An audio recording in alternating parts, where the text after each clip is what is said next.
I am the last. I will tell the audient void. I do not recall distinctly when it began, but it was months ago. The general tension was horrible. To a season of political and social upheaval was added a strange and brooding apprehension of hideous physical danger. A danger widespread and all-embracing, such as danger as may be imagined only in the most terrible phantasms of the night. I recall that the people went about with pale and worried faces, and whispered warnings and prophecies which no one dared consciously repeat or acknowledge to himself that he had heard. A sense of monstrous guilt was upon the land, and out of the abysses between the stars swept chill currents that made men shiver in dark and lonely places. There was a demoniac alteration in the sequence of the seasons. The autumn heat lingered fearsomely, and everyone felt that the world, and perhaps the universe, had passed from the control of known gods or forces to that of gods or forces which were unknown. And it was then that Nyarlathotep came out of Egypt. Who he was, none could tell, but he was of the old native blood and looked like a pharaoh. The Fellahin knelt when they saw him, yet could not say why. He said he had risen up out of the blackness of 27 centuries, and that he had heard messages from places not on this planet. Into the lands of civilization came Nyarlathotep, swarthy, slender, and sinister, always buying strange instruments of glass and metal, and combining them into instruments yet stranger.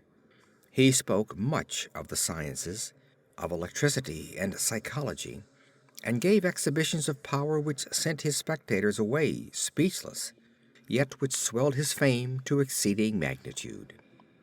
Men advised one another to see Nyarlathotep, and shuddered. And where Nyarlathotep went, rest vanished, for the small hours were rent with the screams of nightmare. Never before had the screams of nightmare been such a public problem. Now the wise men almost wished they could forbid sleep in the small hours, that the shrieks of cities might less horribly disturb the pale, pitying moon as it glimmered on green waters gliding under bridges and old steeples crumbling against a sickly sky.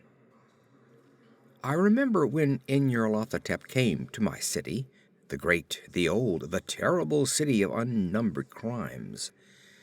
My friend had told me of him, and of the impelling fascination and allurement of his revelations, and I burned with eagerness to explore his uttermost mysteries. My friend said they were horrible and impressive beyond my most fevered imaginings, that what was thrown on a screen in the darkened room prophesied things none but Nyarlathotep dare prophesy, and that in the sputter of his sparks there was taken from men that which had never been taken before, yet which showed only in the eyes. And I heard it hinted abroad that those who knew Nyarlathotep looked on sights which others saw not. It was in the hot autumn that I went through the night with the restless crowds to see Nyarlathotep. Through the stifling night and up the endless stairs into the choking room, and shadowed on a screen, I saw hooded forms amid ruins, and yellow evil faces peering from behind fallen monuments. And I saw the world battling against blackness, against the waves of destruction from ultimate space, whirling, churning, struggling around the dimming, cooling sun. Then the sparks played amazingly around the heads of the spectators, and hair stood up on end, whilst shadows more grotesque than I can tell came out and squatted on the heads.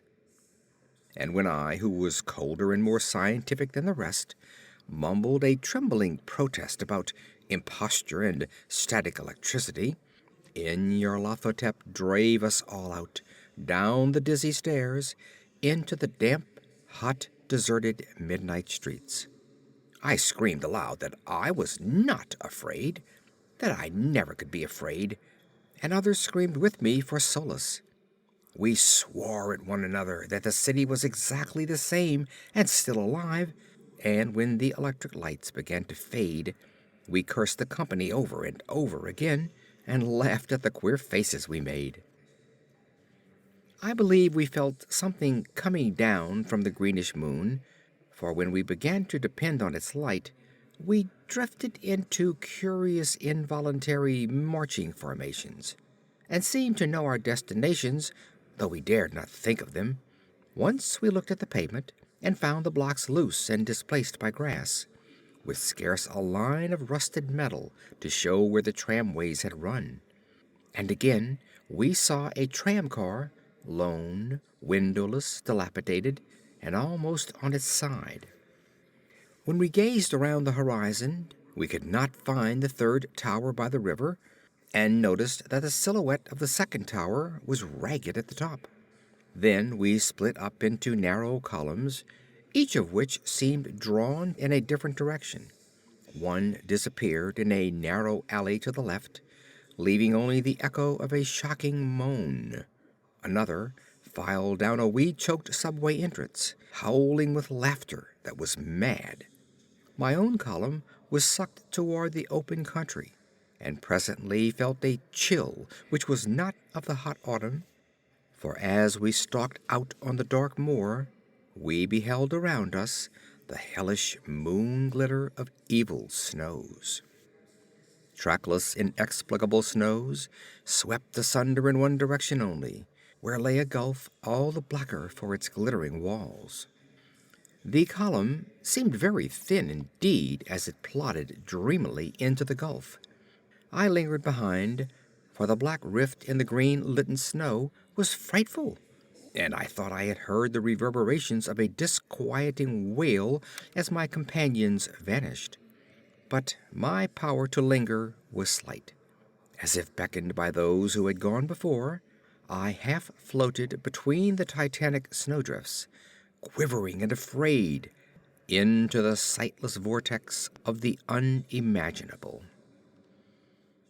Screamingly sentient, dumbly delirious, only the gods that were can tell. A sickened, sensitive shadow writhing in hands that are not hands, and whirl blindly past ghastly midnights of rotting creation, corpses of dead worlds with sores that were cities, charnel winds that brush the pallid stars and make them flicker low. Beyond the worlds, vague ghosts of monstrous things, half-seen columns of unsanctified temples that rest on nameless rocks beneath space and reach up to dizzy vacua above the spheres of light and darkness.